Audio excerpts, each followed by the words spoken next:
नमस्कार guys, welcome है, स्वागत है आप सभी का। आप देख रहे हैं हमारा यूट्यूब चैनल सीजी कॉम्पिटिटर्स। हम बात कर रहे थे, लगातार जारी है छत्तीसगढ़ के भूगोल का जो सब्जेक्ट है, लगातार देख पा रहे हैं। और इसमें आज टॉपिक जो हम लेके आए हैं आप लोगों के लिए वो है मिनरल का। क्या है? मिनरल, या जिसे कहा जाता है खनिज। तो आज फर्स्ट पार्ट है, पहला भाग है। हम देखेंगे मिनरल खनिज, छत्तीसगढ़ में खनिज एवं खनिज संसाधन की बातें करेंगे। ठीक है, तो चलिए फिर स्टार्ट करते हैं।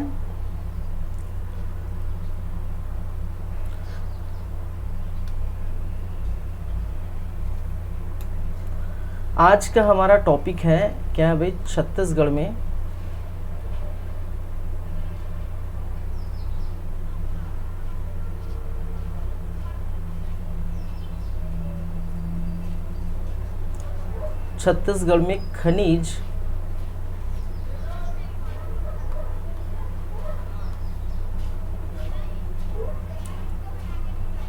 खनिज एवं खनिज संसाधन।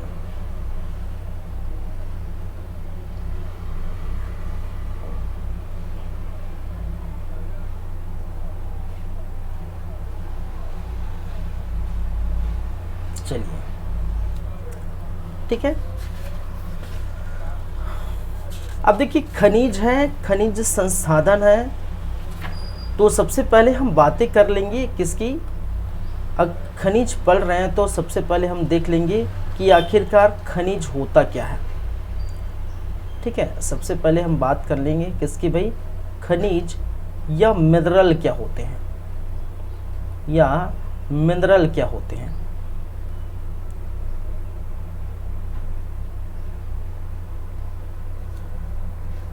तो देखिए, समझिए, जैसे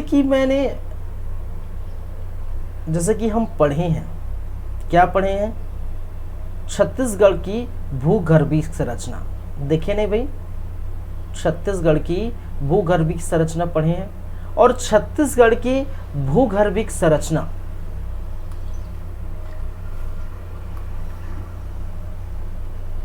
भूगर्भीय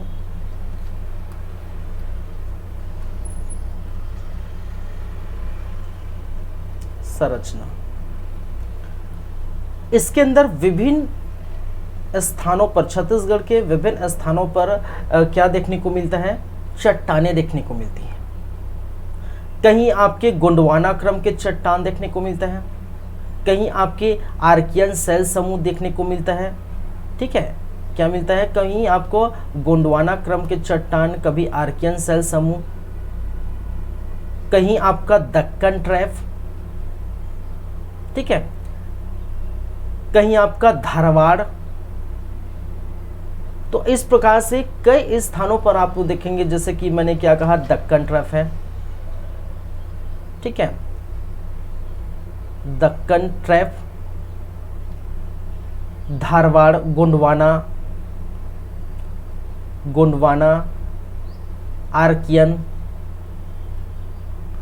आर्कियन सेल समूह, ये सारे हमने क्या किए? पढ़ चुके हैं। ठीक है, अब देखिए, जितने भी आप भूगर्भीय संरचना होंगे, भूगर्भीय संरचना कहने के मतलब पृथ्वी के अंदर जो है, ठीक है, जो पत्थर होते हैं, चट्टानें होते हैं, उसी को क्या कहते हैं? भूगर्भीय संरचना। और उसी चट्टानों में क्या पाया जाता है? क्या देखने को मिलते हैं? मिनरल्स पाए जाते हैं। प्राकृतिक रूप से प्रदत्त होते हैं। चट्टानों में जो दबे होते हैं कई वर्षों से चट्टानों में, ठीक है, दबे प्राकृतिक रूप से पाए जाने वाले, ठीक है, ऐसे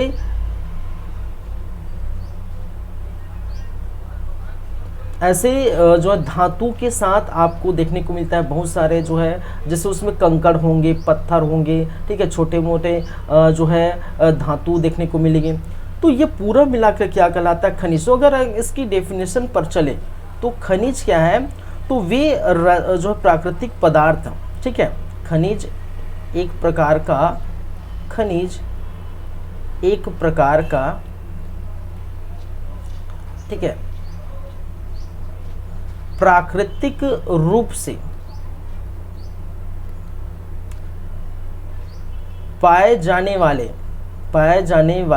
क्या है, प्राकृतिक रूप से पाए जाने वाले ऐसे पदार्थ है, क्या है, ऐसे पदार्थ है जिनका रासायनिक गुण, भौतिक गुण एवं रासायनिक संगठन समान होते हैं। रासायनिक संगठन समान होते हैं। दूसरी बात है, खनिज विभिन्न प्रकार के चट्टानों से प्राप्त होती हैं। खनिज क्या होते हैं भाई, विभिन्न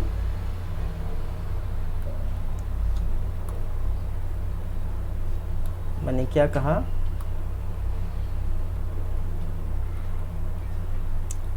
खनिज विभिन्न प्रकार की चट्टानों से प्राप्त होती है। क्या होती है, प्राप्त होती है। ठीक है, और देखिए इसमें क्या होंगे, छोटे छोटे जो है कंकड़ होंगे, मिट्टी होंगे, इसमें बहुत सारे, ठीक है, एक प्रकार से अशुद्धियां होंगी। देखिए खनिज में बहुत सारे क्या होंगे, आपके अशुद्धियां होंगी, और इसी अशुद्धियों को हम क्या कर देंगे, जब इसको हटा देंगे अशुद्धियों को, ठीक है, तब हमें बहुत सारे क्या मिल जाता है, हम पढ़े हैं, इस अशुद्धियों को हटा देंगे तो बहुत सारे हमें क्या मिलता है, धातु मिल जाएगा। ठीक है, तो खनिज से हम धातु प्राप्त कर सकते हैं, लेकिन खनिज से धातु प्राप्त करना, ठीक है, बहुत मुश्किल होता है। प्राप्त हो जाता है लेकिन बहुत मुश्किल होता है। लेकिन खनिज के कुछ अयस्क पाए जाते हैं, हम पढ़ेंगे बाद में। देखिए खनिज और अयस्क लगभग एक ही है। अयस्क भी एक प्रकार का खनिज है, लेकिन उसमें अत्यधिक मात्रा में क्या होता है, धातु प्राप्त होता है, उसको जो है शुद्ध करके, ठीक है, धातु प्राप्त करना आसान हो जाता है। लेकिन यहाँ पर खनिज जो है, ठीक है, इसको अशुद्धि को हटाना बहुत मुश्किल होता है, और ये आसानी से नहीं हटता। हालांकि ये जो है हट तो जाता है, लेकिन आसान नहीं होता, इसमें धातु प्राप्त कर सकते हैं। तो खनिज विभिन्न प्रकार के चट्टानों से प्राप्त होती है, और ये ऐसे जो है प्राकृतिक पदार्थ है जो जिनका रासायनिक गुण, भौतिक गुण, रासायनिक संगठन समान होते हैं। और छत्तीसगढ़ में देखने को मिलेगा कि दक्कन ट्रैप है, गोंडवाना है, आर्कान्सास समूह है। ठीक है, तो ऐसे ऐसे चट्टानों में आपको क्या मिलेगा, खनिज प्राप्त होगा। जैसे गोंडवाना क्रम में आपने देखा है, आपने पढ़े हैं, ठीक है, जो ये तरफ जो है आपको देखने को मिलता है, ठीक है, आपके कोरबा के क्षेत्र में, ठीक है, इधर पूरा कोयले का खदान, ठीक, कोरबा कोरिया, ठीक है, क्या है, कोयला का खदान यहाँ पर मिलता है। दक्कन ट्रैप में आप बॉक्साइट आप प्राप्त करेंगे। बीच में आर्कान्सास समूह में आप क्या प्राप्त करेंगे, चूना पत्थर प्राप्त करेंगे।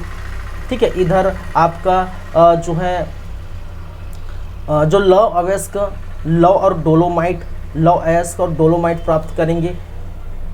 ठीक है, तो इस प्रकार से अलग अलग जो है क्षेत्रों में चट्टान प्राप्त होते हैं, और उसी चट्टानों में जो दबे होते हैं खनिज, और उसी से हम प्राप्त करते हैं। ठीक है, और उनका पूरी तरह से शुद्ध करके, निक्षेपण करके इसका उपयोग किया जा सकता है। ठीक है, चलिए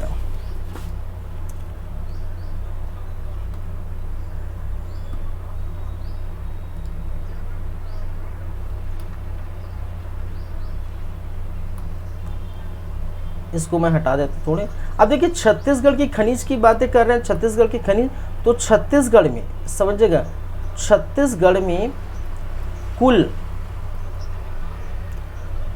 28 प्रकार के, ठीक है, छत्तीसगढ़ में कुल 28 प्रकार के खनिज अनुमानित हैं। खनिज क्या है, अनुमानित है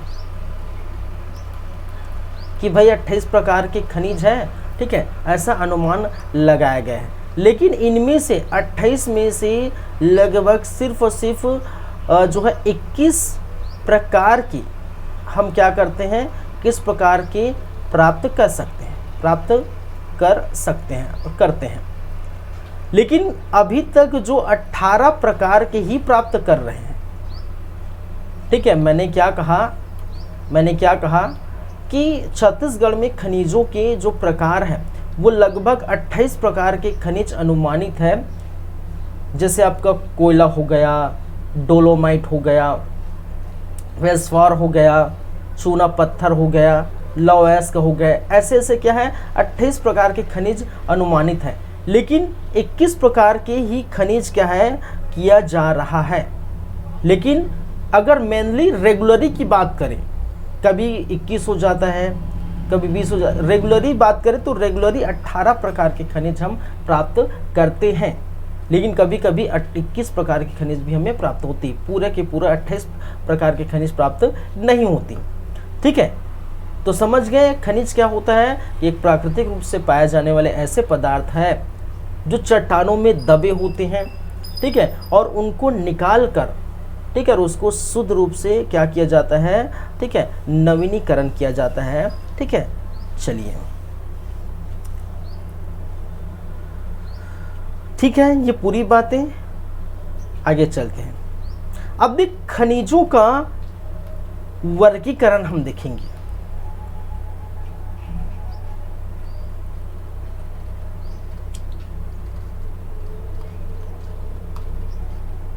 खनिज संसाधन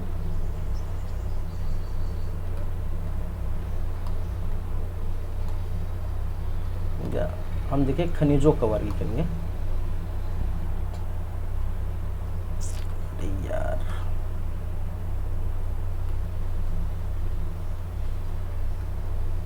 संसाधनों का वर्गीकरण,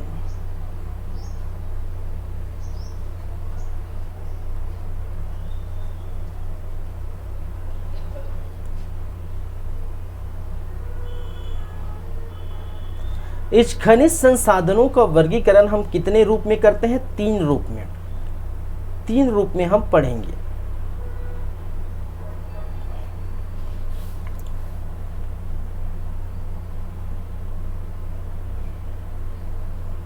तीन प्रकार के। एक है किसके आधार पर भाई, एक तो आप जानते हैं आपके जो है उपलब्धता के आधार पर, ठीक है, भौतिक गुणों के आधार पर।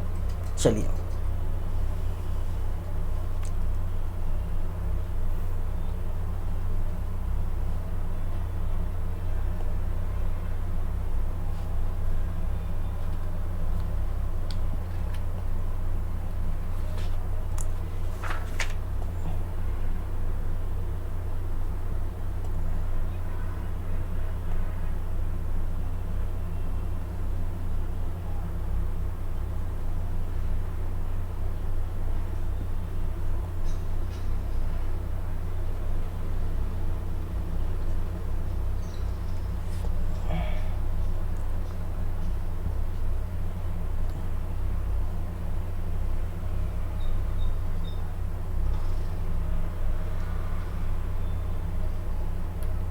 चलिए एक मिनट। हाँ, एक हमने क्या कहा, भौतिक गुणों के आधार पर,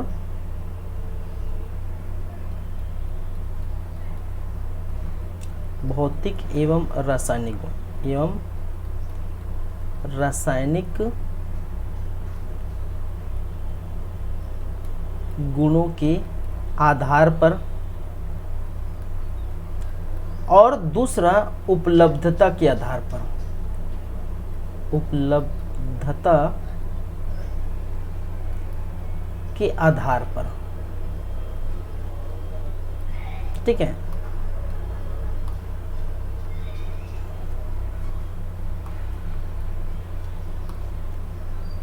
चलिए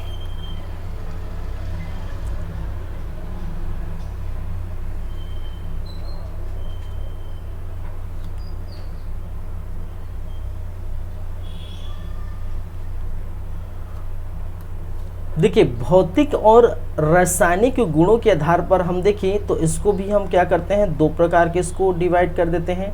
एक होता है क्या है, धात्विक खनिज, और दूसरा अधात्विक खनिज। एक होता है आपका धात्विक,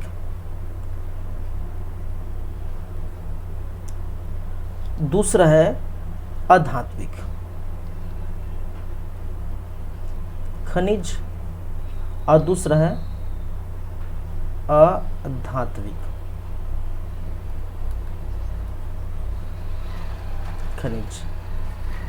उपलब्धता के आधार पर इनको भी दो भाग में यदि बांटें तो एक होता है आपका मुख्य खनिज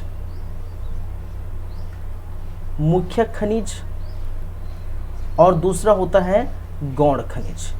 क्या होता है? गौण खनिज।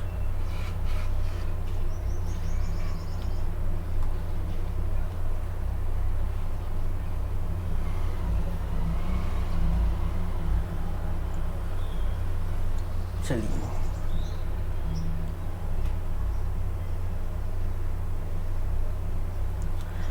तो हम बात करेंगे भौतिक और रासायनिक गुणों के आधार पर धात्विक खनिज। देखिए, पहले हम धात्विक और अधात्विक की हम बात करते हैं। एक है धात्विक खनिज,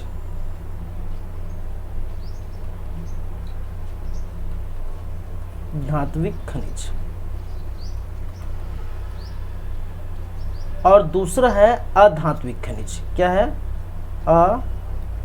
अधात्विक खनिज। अब ये धात्विक खनिज क्या होते हैं, अधात्विक खनिज क्या होते हैं, पहले आपको समझना है कि ये धातु होता क्या है। ठीक है, क्या होता है? धातु होता क्या है। अगर हम एक वर्ड है, क्या है? धातु। धातु की बात करें तो देखिए, जैसे कि हम पढ़ें केमिस्ट्री, अगर आप पढ़े होंगे तो मैंने धातु अधातु पढ़ाया है। ठीक है, और वहाँ मैंने क्या कहा था कि ऐसे तत्व, ठीक है, ऐसे तत्व जिनमें क्या होते हैं, ऊष्मा और विद्युत का सुचालक होता है। ठीक है, धातु किसे कहा जाता है? जो एक तो कठोर अवस्था में पाई जाती है, कठोर अवस्था में देखने को मिलती है, पहली बात है। दूसरी बात है कि ऊष्मा और विद्युत का, ऊष्मा एवं विद्युत का क्या होता है? विद्युत का क्या होता है? सुचालक होता है। तीसरी बात है कि इनके गलनांक क्वथनांक उच्च होते हैं। गलनांक एवं क्वथनांक क्या होते हैं? उच्च होते हैं।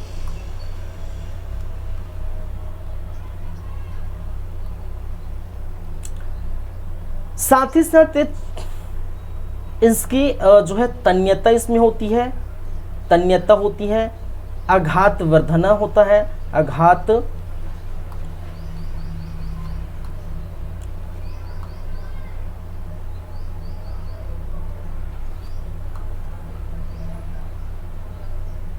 आघात वर्धनीता।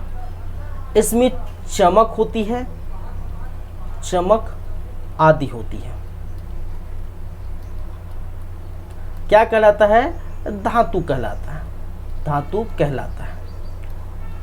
अगर हम बात करें, इसको हटा देता हूं, मैंने क्या कहा? धात्विक खनिज कहने का मतलब धातु के जैसा बिहेव करता है। किसके जैसे बिहेव करता है? धातु के जैसा बिहेव करता है। और धातु क्या होते हैं, अगर इसको समझना है तो उसको समझे कि ऐसा, ठीक है, ऐसा तत्व जिसमें जो कठोर हो, वो विद्युत और ऊष्मा का सुचालक हो, गलनांक क्वथनांक इसका हाई होता है, तन्यता इसमें पाई जाती है। तन्यता कहने का मतलब है किसी धातु को अगर हम खींचेंगे तो पूरी तरह से रस्सी की तरह फैल जाएगा, टूटेगा नहीं। आघात वर्धनी कहने का मतलब इसको पीट पाट कर ठोक कर हम क्या करते हैं? चादर की तरह पूरी तरह से हम क्या कर देंगे?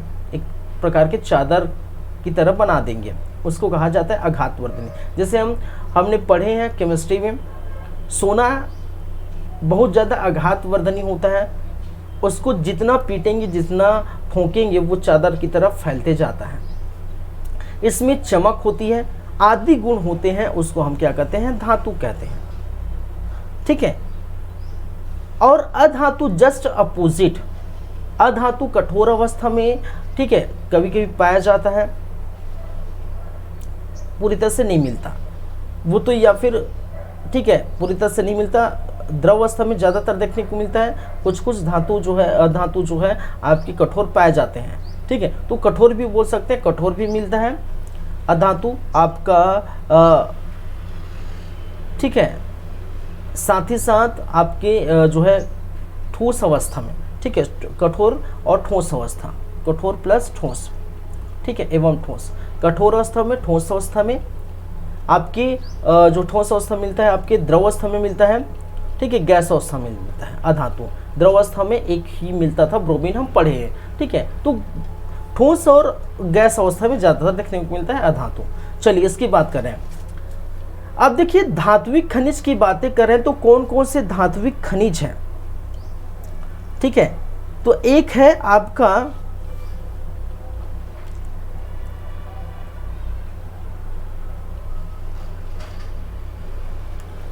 देखिए धात्विक खनिज को भी हम दो भागों में हम बांट सकते हैं, ठीक है,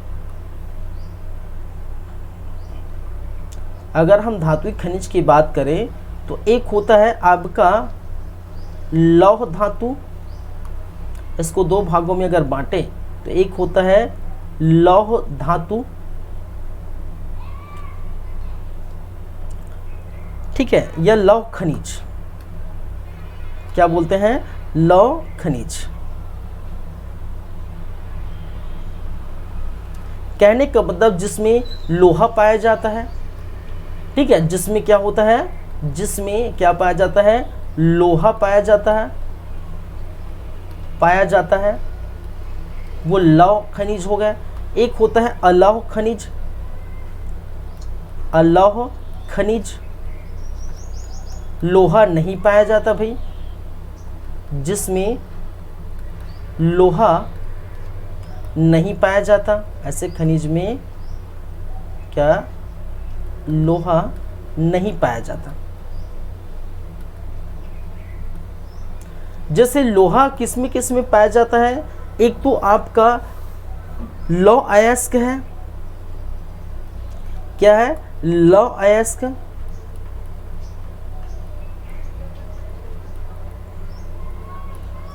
मैग्नीशियम, मैग्नीशियम, क्रोमियम, क्रोमियम, आपका निकिल है, कोबाल्ट है,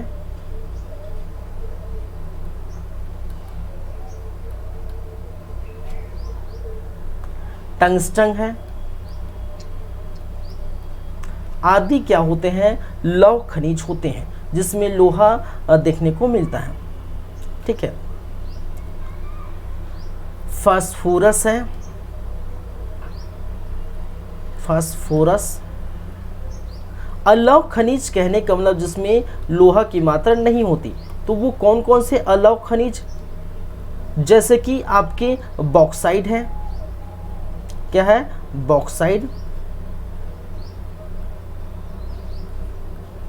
आपकी तांबा है, आपका टीन है, जस्ता है, ठीक है। चलिए ये सारे क्या होते हैं, अलौह खनिज होते हैं। फिर सीसा है, चांदी है, प्लेटिनम, जिंक, जिंक,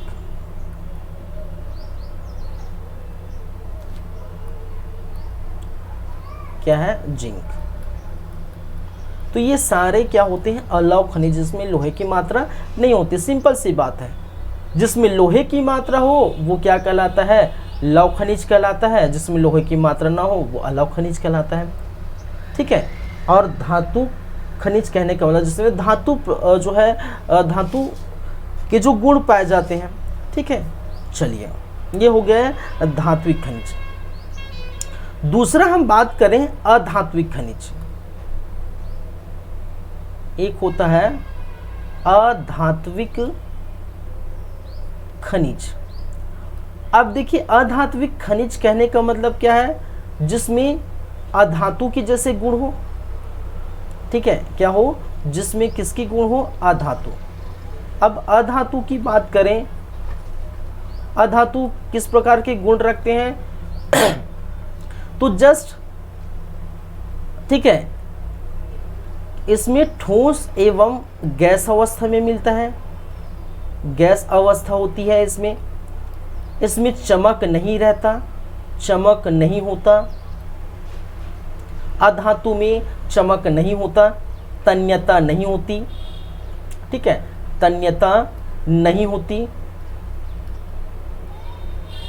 आघात वर्धनी नहीं होता, आघात वर्धनी नहीं होता। अगर इसको ठोकेंगे पीटेंगे तो चूर चूर हो जाएगा, ठीक है, नहीं होता। इसका क्वथनांक गलनांक कम होता है, क्वथनांक एवं गलनांक कम होता है, मतलब निम्न होता है, निम्न होता है, ठीक है। तो ठोस, क्वथनांक, गलनांक, विद्युत और ऊष्मा का सुचालक होता है, विद्युत एवं ऊष्मा का क्या होता है, कुचालक होता है, कुचालक होता है, क्या कहलाता है, अधातु कहलाता है, अधातु कहलाता है, ठीक है।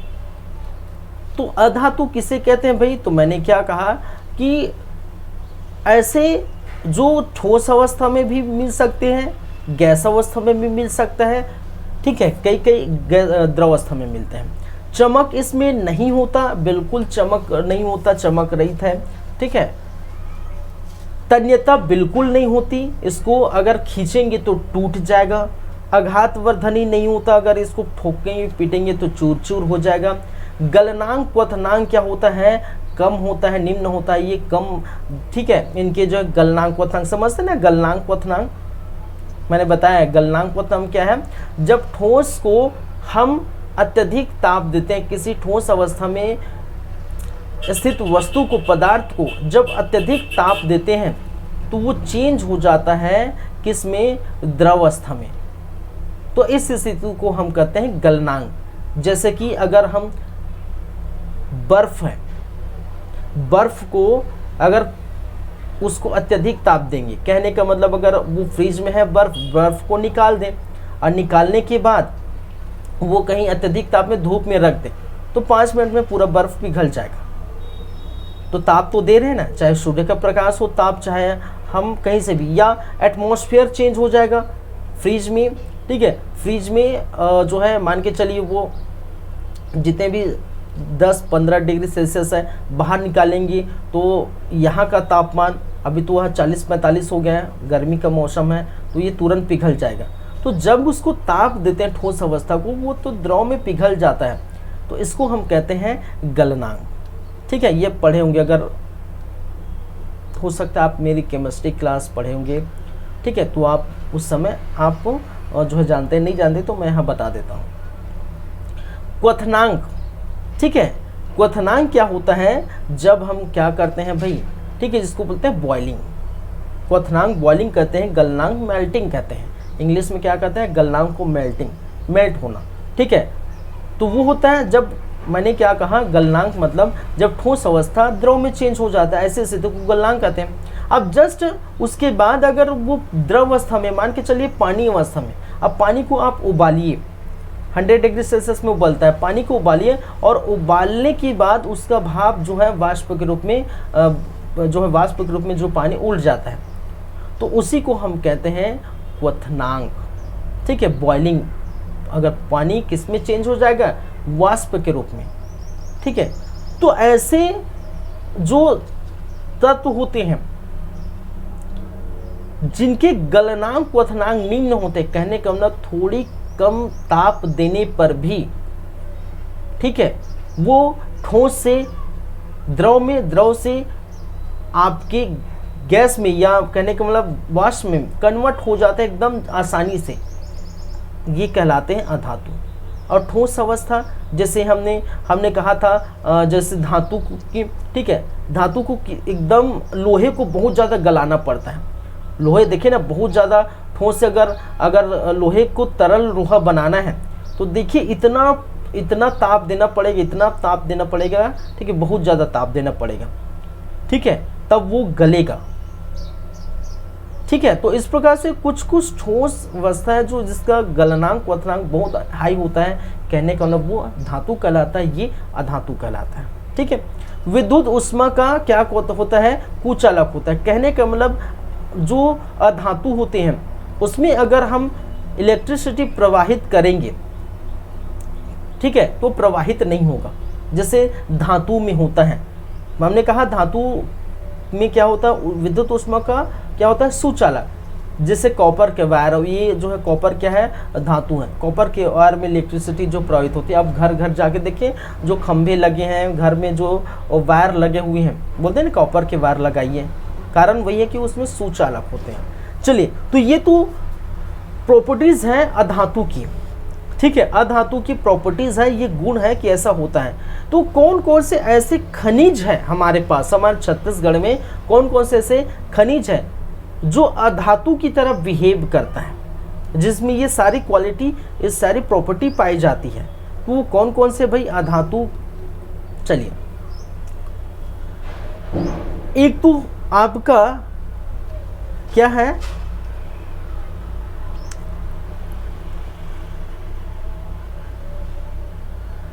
चलिए, नाइट्रेट एक तो है आपकी अधातु, कौन है जो है अधात्विक खनिज, एक तो आपका नाइट्रेट है,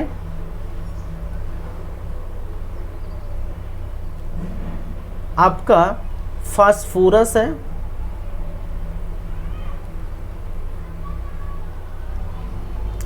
आपका हीरा है,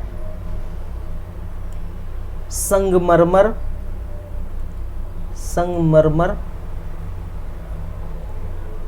चूना पत्थर,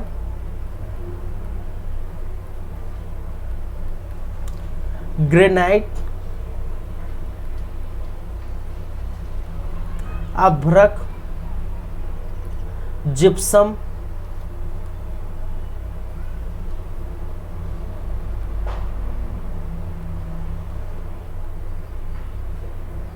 अरे यार क्या है, जिप्सम, आपका है गंधक,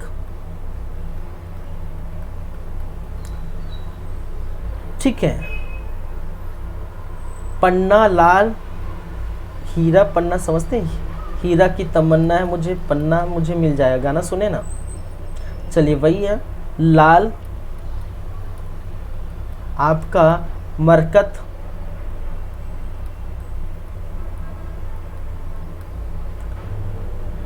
ठीक है, ओपल, पैराइड,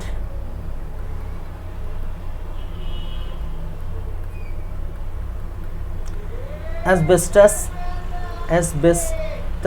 आदि सभी को नहीं लिखूं, आदि।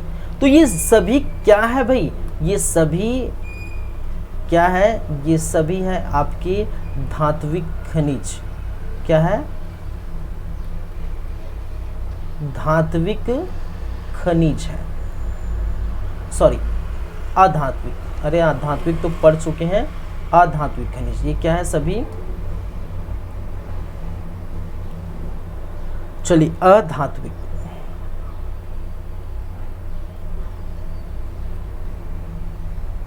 ठीक है। तो इस प्रकार से आप देख सकते हैं अधात्विक। तो समझ गए धात्विक खनिज क्या होते हैं, अधात्विक खनिज क्या होते हैं, ठीक है, क्लियर है बातें। चलिए, तो ये था वर्गीकरण उसके रासायनिक और जो है भौतिक गुणों के आधार पर।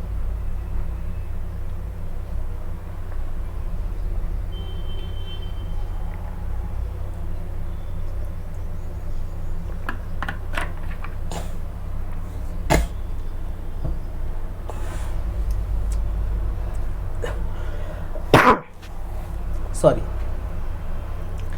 अब देखते हैं किसके आधार पर भाई? इसकी उपलब्धता के आधार पर। ठीक है, उपलब्धता के आधार पर क्या पाए जाते हैं? खनिज पाए जाते हैं।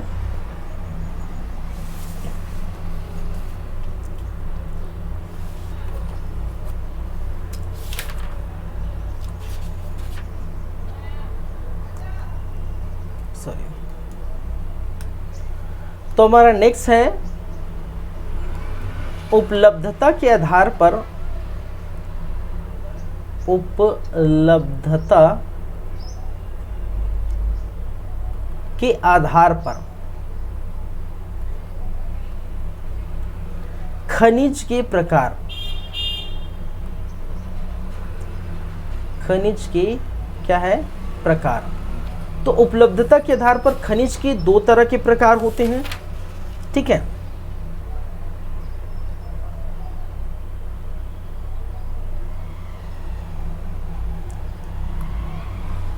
एक होता है आपका, जैसे कि मैंने कहा,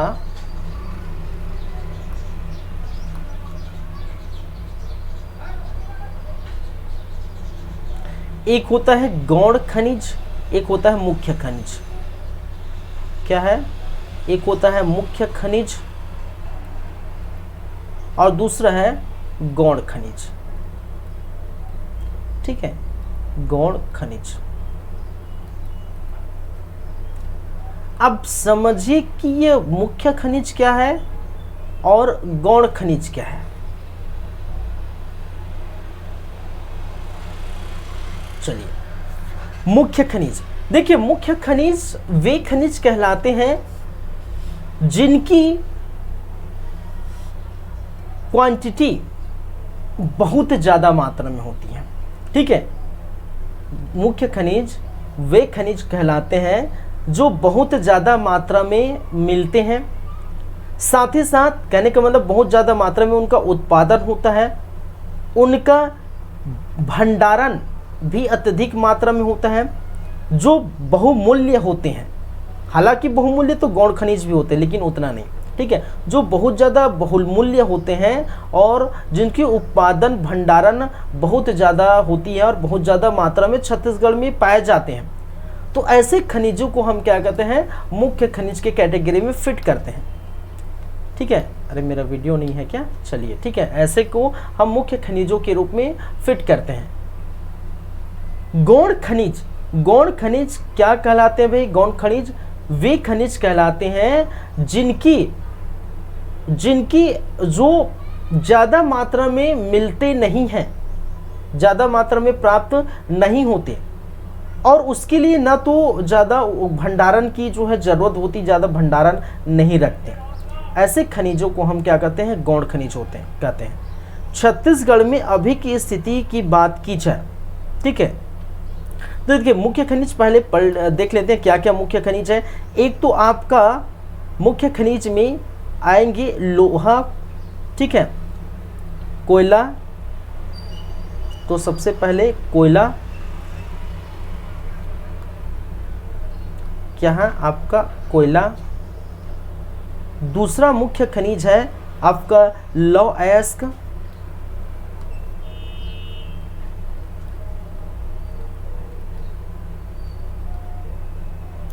लौह अयस्क, लौह अयस्क कहने को लोहा का अयस्क। ठीक है, ठीक है, मैंने कहा था खनिज और अयस्क लगभग सेम है, सेम है कहने का मतलब उसमें भी आप धातु प्राप्त कर सकते हैं, खनिज में लोहे जो है, और आपके अयस्क में भी धातु प्राप्त कर सकते हैं। ठीक है, अयस्क में आसान होता है आपको धातु प्राप्त करना। ठीक है, तो अयस्क एक प्रकार का खनिज ही है। ठीक है, तो ये याद रखिए, जब हम आएंगे तो बताएंगे। चलिए, और चलिए, ये कोयला हो गया, लौह अयस्क हो गया। एक होता है आपका चूना पत्थर, चूना पत्थर। चौथा आपका होता है बॉक्साइड। एक होता है आपका टीन। तो देखिए, ये इसी मुख्य खनिज के बारे में एकदम अच्छे से पढ़ेंगे। 5 जो है मुख्य खनिज के बारे में अच्छे से पढ़ेंगे, हालांकि गौण खनिज के बारे में पढ़ेंगे। चलिए, यहाँ पर गौण खनिज की हम बातें करें तो विभिन्न प्रकार के होते हैं गौण खनिज, ठीक है, विभिन्न पाए जाते हैं। एक में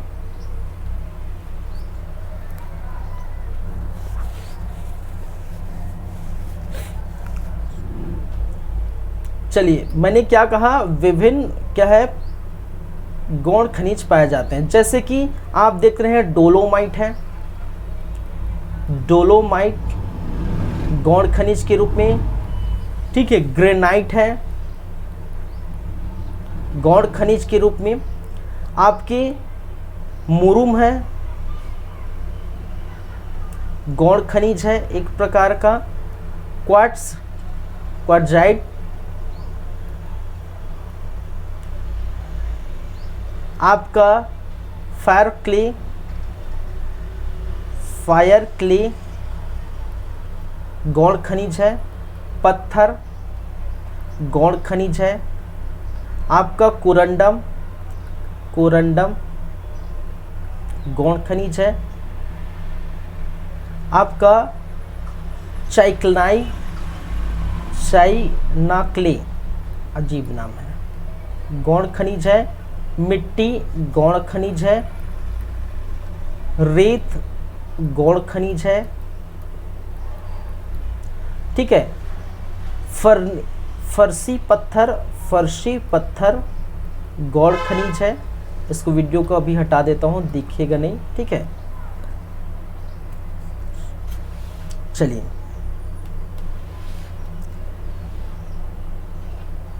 क्वार्ट्जाइट,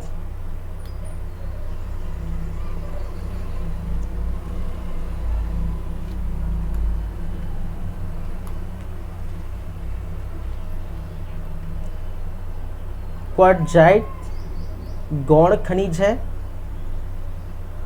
ठीक है। वाटर क्ले गौण खनिज है।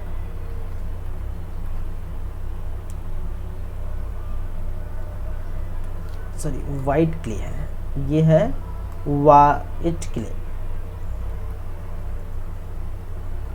वाइट क्ले, ठीक है। और आदि लिख देता हूं, स्पेस नहीं है, मैं लिख देता हूं आदि, ठीक है। आदि जितने हैं गौण खनिज है। तो गौण खनिज यहां जिसकी मैंने क्या कहा, उपलब्धता के आधार पर खनिजों के हम प्रकार देखें तो जो गौण खनिज है जिनकी उपलब्धता अधिक होती है, ठीक है, जो अधिक मात्रा में पाया जाता है, जिनका भंडारण भी अधिक होता है, ठीक है। चलिए अब देखिए ये उत्पादन का क्रम है भाई। अगर आप देखेंगे तो ये आपको जो है ये भी नज़र आ जाएगा। ये जो है आप देखेंगे तो क्या है, हाई टू लो, छत्तीसगढ़ में ये क्या है, उत्पादन का क्रम, ठीक है। ये भी हम पढ़ेंगे खैर बाद में। उत्पादन के घटते क्रम, घटते क्रम में मैं इसको लिखा हूं, ठीक है। कितना हजार टन, कितना मीट्रिक टन, कितना जो है उत्पादन होता है वो हम बाद में पढ़ेंगे। देखिए आर्थिक सर्वेक्षण की हम बातें करेंगे बाद में।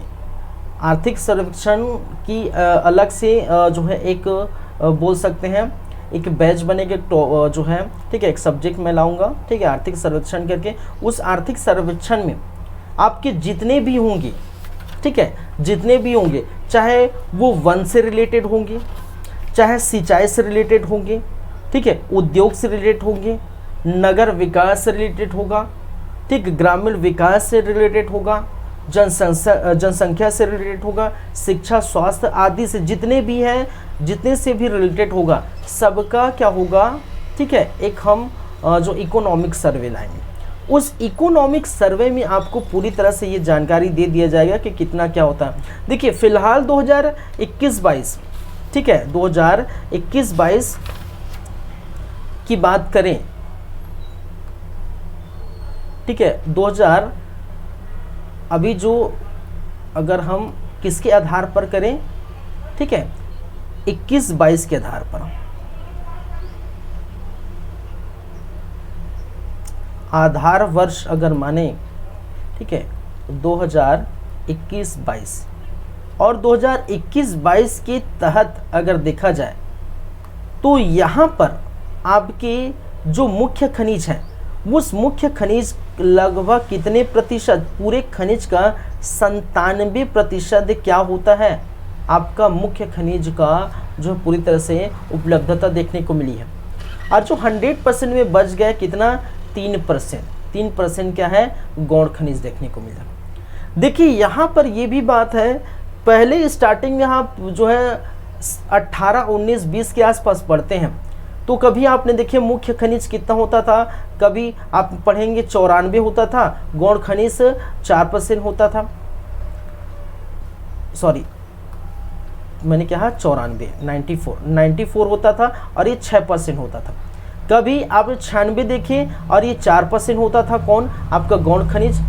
कभी आपने अभी देखिए 97 होता है, ये कहीं 3%। तो ये बहुत ही जो है एक प्रकार से न के बराबर है, इसकी जो उपलब्धता, ठीक है, न के बराबर है, इनका उत्पादन न के बराबर है, ये इनका भंडारण भी न के बराबर है, ठीक है। तो सोच सकते हैं मुख्य खनिजों का प्रॉपर जो 5 है, 1 2 3 4 5, कोयला, लौह अयस्क, चूना पत्थर, बॉक्साइट, टिन, ये सभी का लगभग 97%, ठीक है। अभी जो है धार वर्ष 21-22 को मान लीजिए जो है 22 में आया रिपोर्ट, उस 22 की रिपोर्ट के हिसाब से अगर देखे जाए तो 97% क्या होता है, उपलब्धता मिलती है किसकी, मुख्य खनिज की।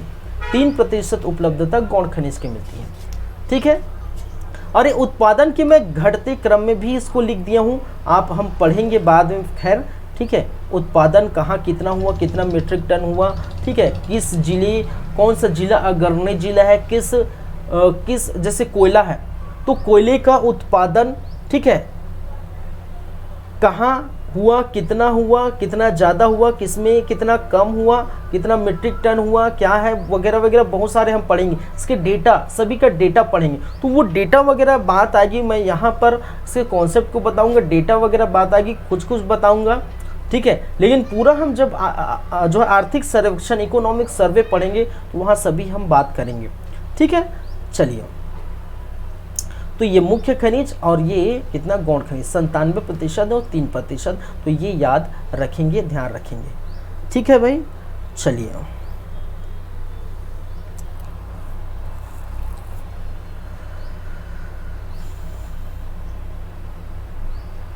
आगे बढ़ें, चलिए आगे बढ़ते हैं और हम बात कर लेते हैं। देखिए मुख्य खनिज को पूरा हम एक एक करके हम पढ़ेंगे, लेकिन उसके पहले अब खनिज पढ़ रहे हैं। खनिज देखिए, सबसे पहले खनिज देखिए, खनिज का जो है आपने जो है डेफिनेशन देखें, खनिज का वर्गीकरण देखें।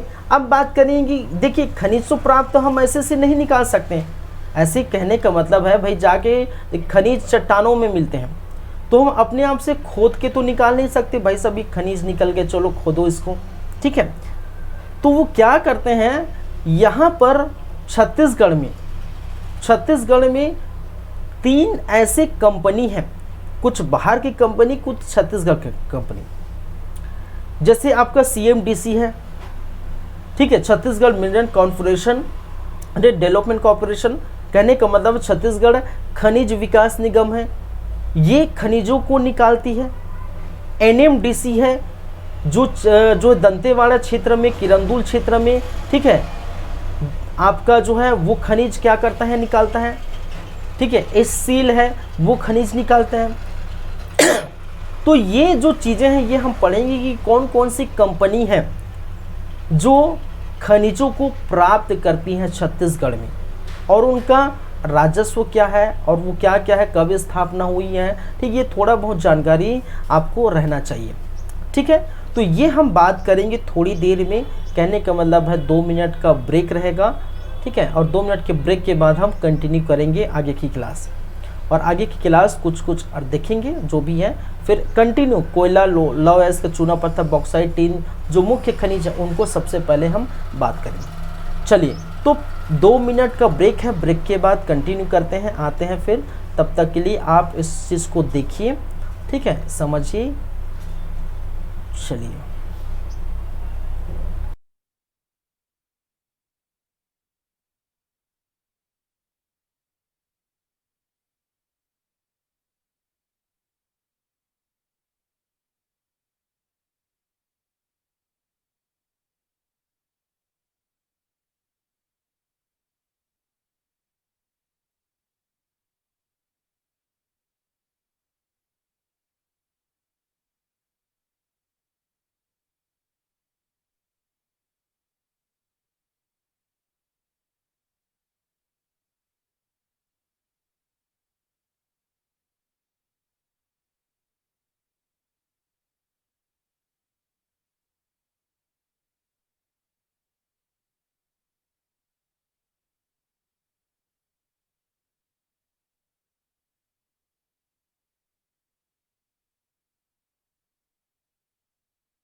चलिए फिर से वेलकम है, फिर से स्वागत है आप सभी का। कंटिन्यू करते हैं। तो देखिए आधार, तो मैंने क्या कहा, आधार 2021 का जो राजस्व आय है, ये याद रखिए, इसको लिखा नहीं, ये राजस्व आय, ठीक है। अरे यार क्या हो गया, मैंने क्या कहा, राजस्व आय। तो राजस्व आय जो है आपका, जितना राजस्व आता है उनका 97% मुख्य खनिज से प्राप्त होती है, 3% गौण खनिज से प्राप्त होती है। कुछ कुछ यहाँ पर और हम बातें करेंगे, जैसे प्रमुख खनिज उत्पादन जो है, ठीक है।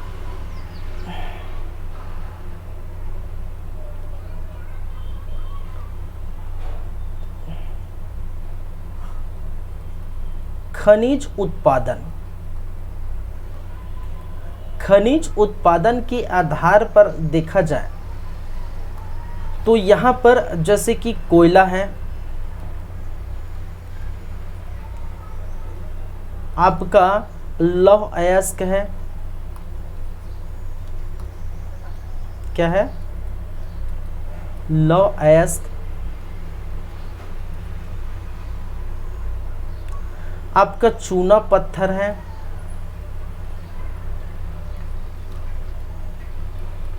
आपका बॉक्साइड है,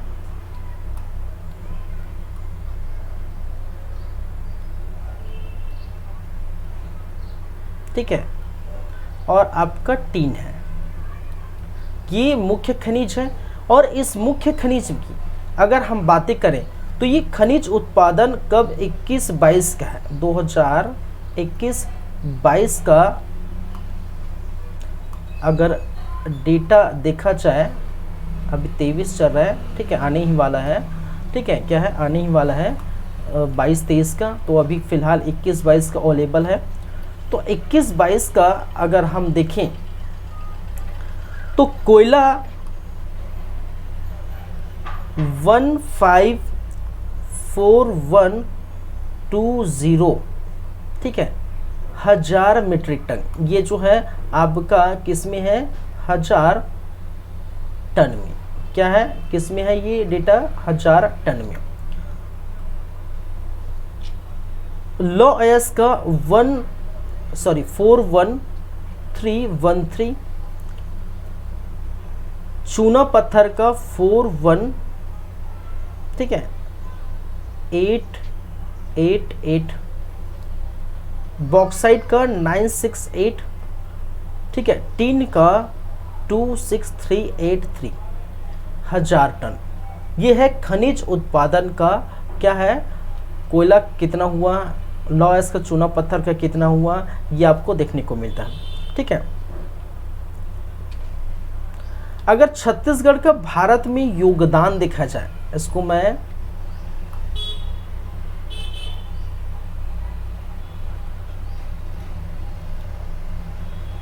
एक कॉलम बना देता हूं, भारत का योगदान, ठीक है, भारत में योगदान। अगर हम बात करें भारत में योगदान की, तो कितना कितना प्रतिशत योगदान है। जैसे कोयला का बात की जाए तो कोयले का यहाँ पर 19.80%, लौह अयस्क 16.27%, वहीं चूना पत्थर जो है 10.67%,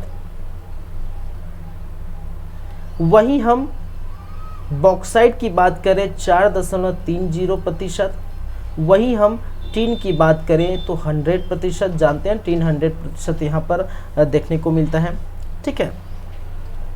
एक कॉलम अगर मैं ये भी बना दूं किस चीज़ का, अग्रणी जिला, ठीक है, क्या है, अग्रणी जिला, अग्रणी जिला को किस किस जिले में, ठीक है, किस किस जिले में सर्वाधिक देखने को मिलती है, किसका, ये सभी का। तो अगर मैं कोयले की बात करूं तो कोरबा जानते हैं सबसे बेस्ड है कोयला के लिए कोरबा।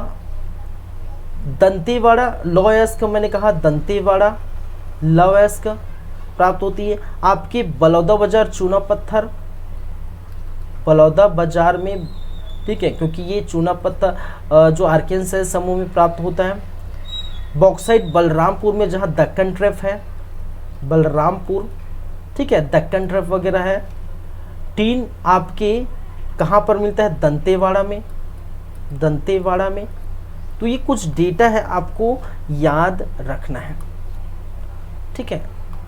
इसको मैं लिख देता हूँ थोड़ा ऊपर हटा के, ठीक है, ये स्पेस भी चलिए।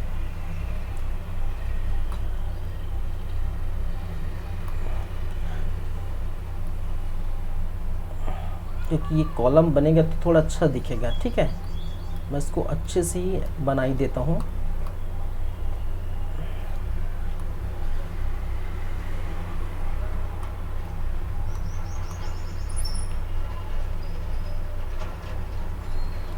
चलिए, तो ये है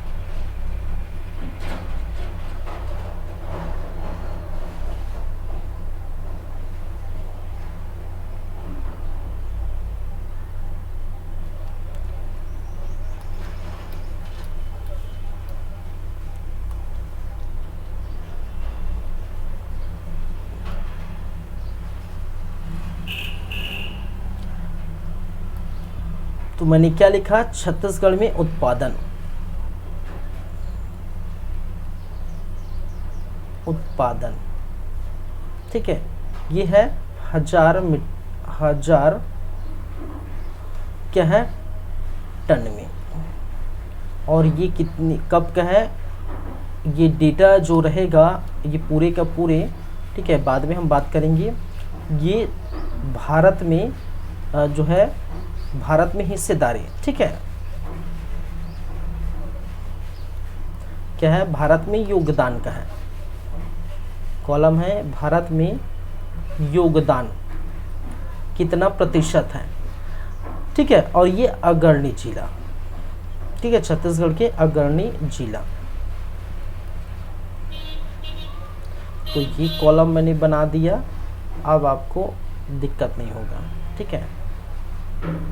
और ये जो डेटा है वो रहेगा आपका 2020-21, ठीक है। चलिए, तो ये डेटा याद रखेंगे, ठीक है। क्या है? ये डेटा आपको क्या करना है? याद रखना है। चलिए, तो ये है।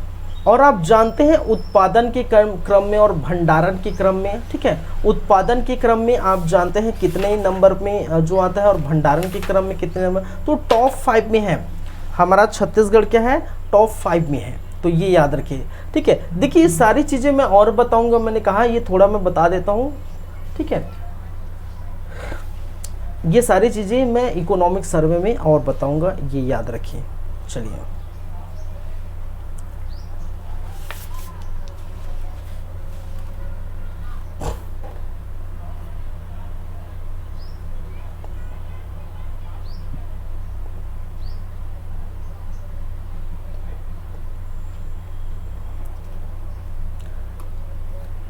ठीक है। अब बात करते हैं कि ये जो खनिज है, ये खनिज है, इनका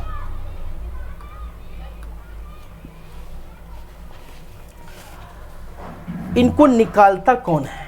कहने का मतलब भाई खनिज है तो मैंने क्या कहा कि जाके हम तो निकाल नहीं सकते, तो निकालता कौन है? तो कुछ कुछ कंपनी है, ठीक है, तो खनिज का उत्खनन करती, तो खनिज का उत्खनन करने वाली कंपनियां, ठीक है। चलिए,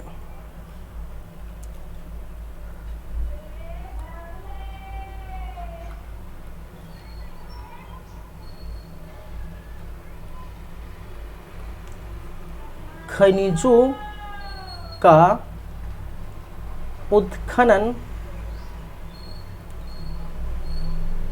करने वाली या करने वाले कंपनियां,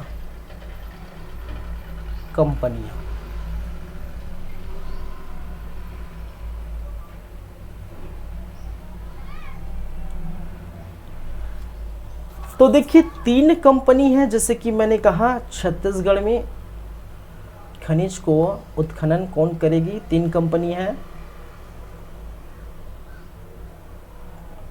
चलिए, एक कंपनी जिसे हम कहते हैं एनएमडीसी,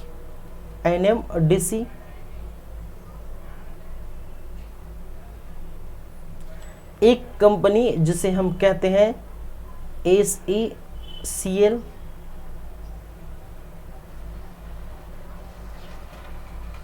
एक कंपनी जिसे हम कहते हैं क्या है? CMDC,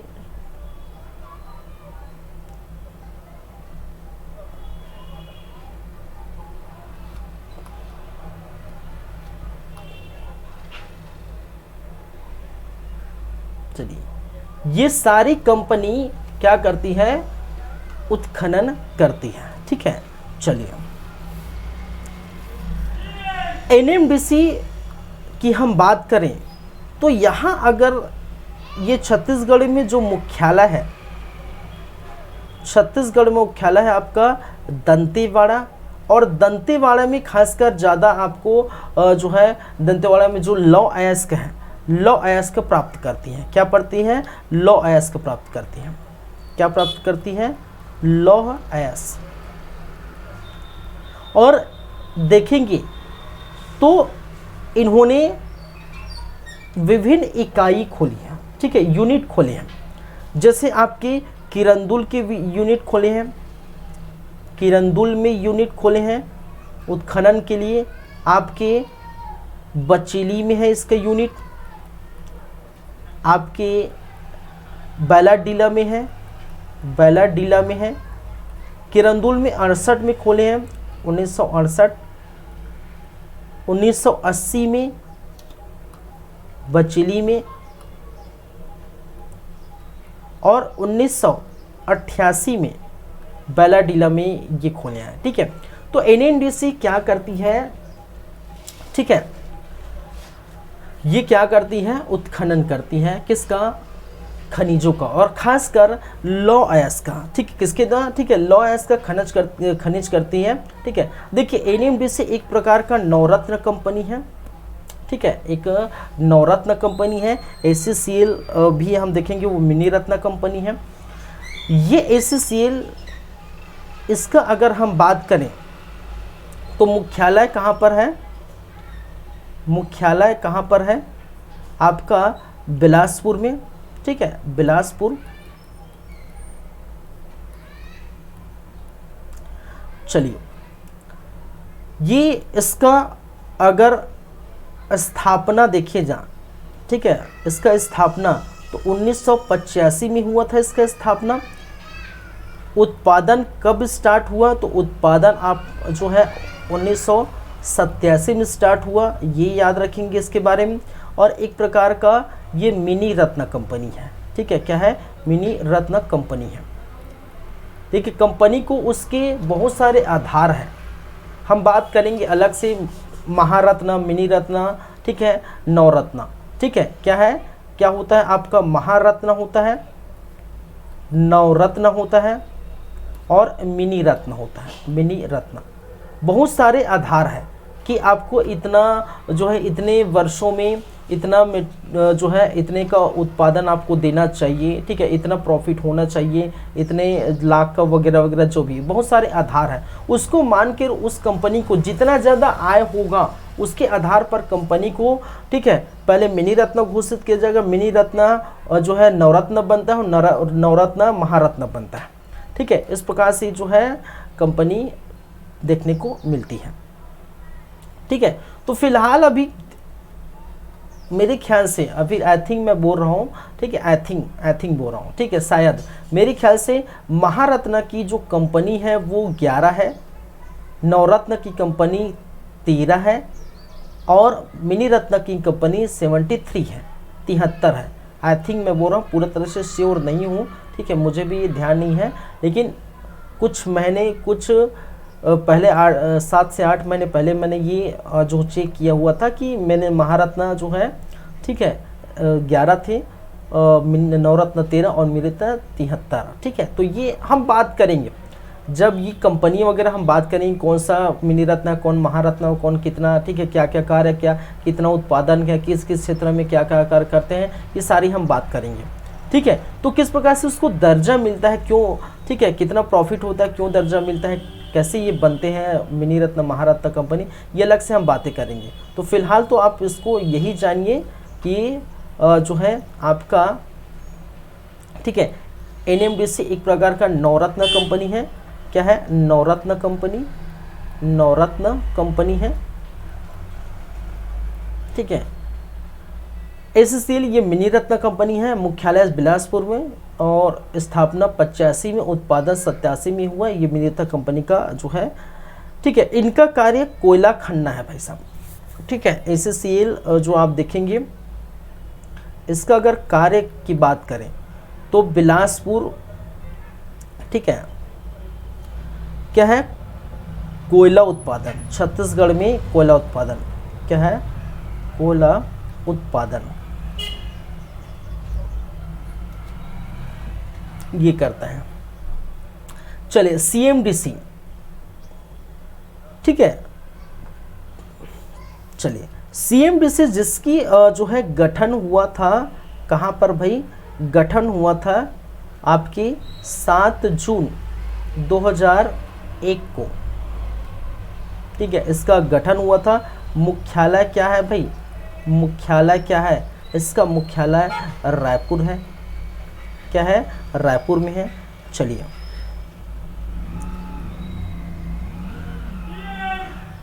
देखिए, खनिज का दोहन एवं विकास करना, यहाँ पर मैं वीडियो हटा देता हूँ। ठीक है, इसका अगर हम बात करें उद्देश्य, खनिज के दोहन एवं विकास, ठीक है, विकास को बढ़ाना है, विकास को बढ़ाना है। ठीक है, ये है। चलिए, इसकी जो अंश है ये 5 करोड़ की जो है अंश पूंजी है। कितनी है? 5 करोड़ की अंश पूंजी है। और CMDC की हम बात कर रहे हैं, किसकी? CMDC की। तो CMDC में कितनी परियोजना है? इसके 5 परियोजना है। क्या है? इसके क्या है? 5 परियोजना है। ठीक है, अलग अलग स्थानों पर। ठीक है, इसके क्या क्या है? 5 परियोजना है। एक है कोल परियोजना, लौह अयस्क परियोजना, ठीक है, बॉक्साइट परियोजना, कोरंडम परियोजना और टीन परियोजना। ठीक है, जिसको कैसेराइट भी कहा जाता है। तो क्या है? 5 परियोजना इसमें सम्मिलित है। तो जैसे कि अगर हम देखें तो एक है आपका कोल परियोजना,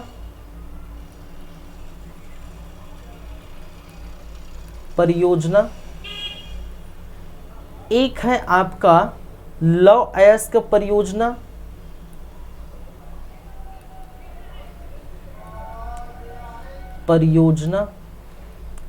एक है आपका क्या भाई? बॉक्साइट परियोजना, बॉक्साइट परियोजना,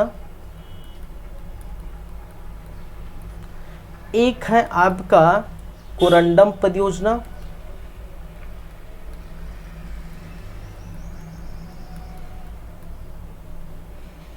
एक है आपका टीन परियोजना,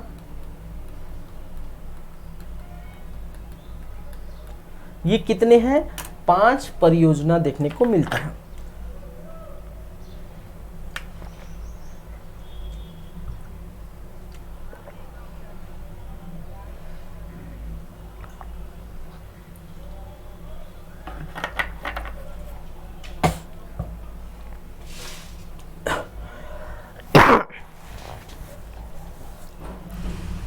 चलिए देखिए, अलग अलग परियोजना अलग स्थानों पर। देखिए, इस कोल परियोजना में आपको क्या मिलेगा कि ये एक स्थान से कोल प्राप्त कर सकते हैं। ठीक है, इनके लिए जिस मैंने क्या कहा, कोल परियोजना, यहाँ से एक स्थानों से ये कोयला निकाल सकते हैं।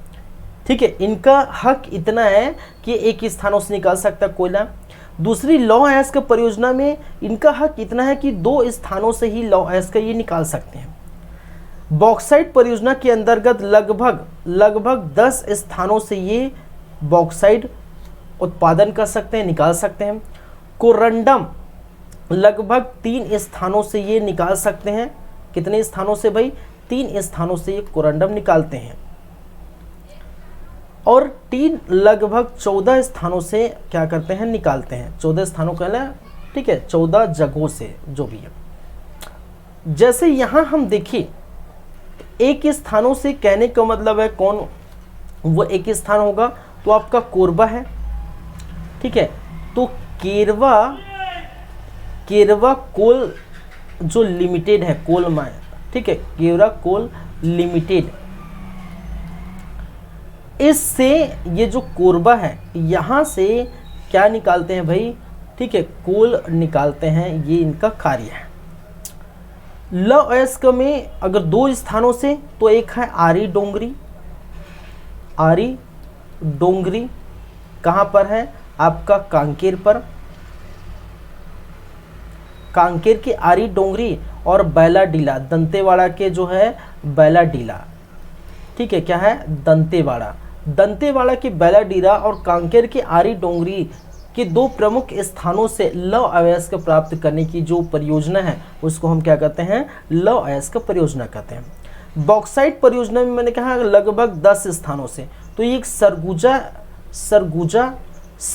के 6 स्थानों से, कवर्धा या कबीरधाम, मैं कवर्धा लिख देता हूँ, जगह नहीं है तो कवर्धा कबीरधाम, ठीक है, ये 2 स्थानों से।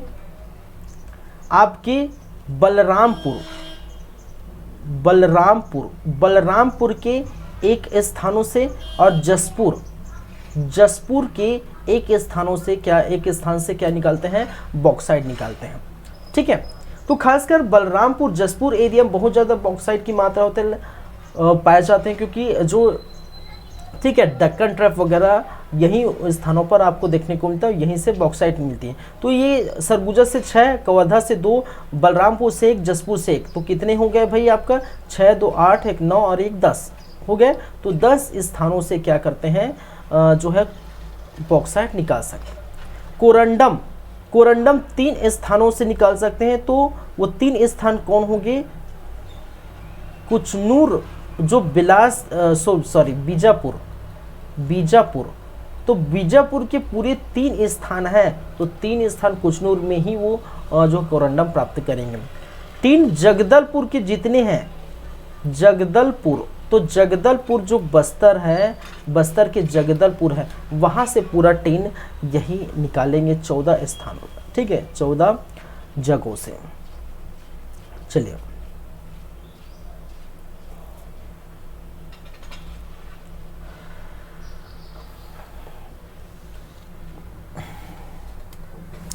और कुछ खास है इसके अंतर्गत।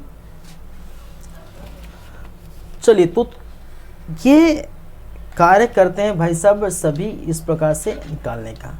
ठीक है,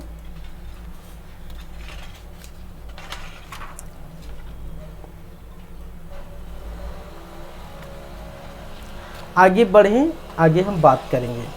अब देखिए, आगे हम जाएंगे, आगे बात करेंगे। अब पूरा खनिज को हम देखेंगे। ठीक है, पूरा खनिज कहने का मतलब है कोयला, लोहा, बॉक्साइट, कोरंडम किस किस स्थानों पर ये देखने को मिलता है।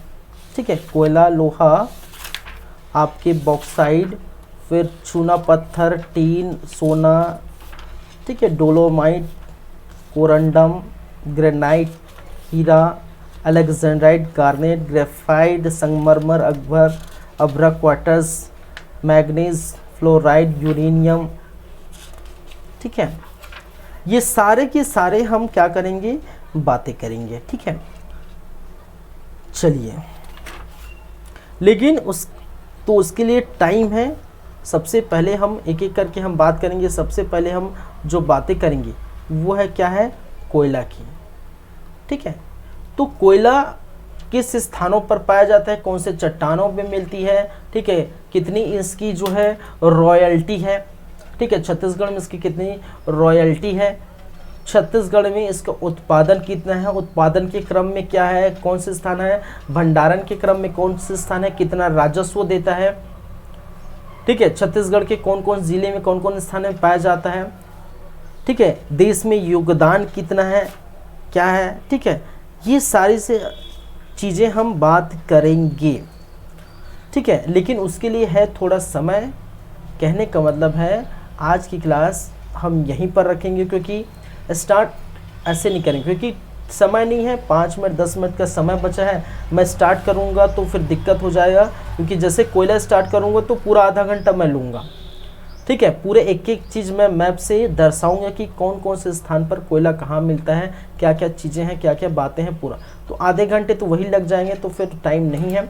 तो इसी के चलते आज की क्लास यहीं पर खारिज करते हैं, यहीं पर रखते हैं, और कल की क्लास में, नेक्स्ट क्लास में हम बातें करेंगे कोयला से लेकर पूरा का पूरा आपका जितना भी जो है खनिज है सबकी। तो कम से कम लगभग 15 खनिजों, 15 से 18 खनिजों की हम बातें करेंगे। तो मान के चलिए 5 से 6 लेक्चर होने वाला, 5 लेक्चर, ये एक लेक्चर हो गया, तो लगभग अभी 4 लेक्चर और बाकी है, 4 और 1 5 लेक्चर ही होगा खनिज का, ठीक है। तो इस प्रकार से आप बने रहिए हमारे साथ और देखते रहिए हमारा YouTube चैनल CG कॉम्पिटिटर्स। और आज सबसे फर्स्ट पार्ट था किसका, खनिज का, वो हम देखें। तो चलिए फिर आज की क्लास यहीं पर रखते हैं, मिनरल को यहीं पर जो रखते हैं। नेक्स्ट क्लास में पार्ट 2 आएगा, उसमें आगे की बात करेंगे। चलिए ठीक है, thank you guys, thank you class, मिलते हैं नेक्स्ट टाइम, तब बातें करेंगे। चलिए धन्यवाद।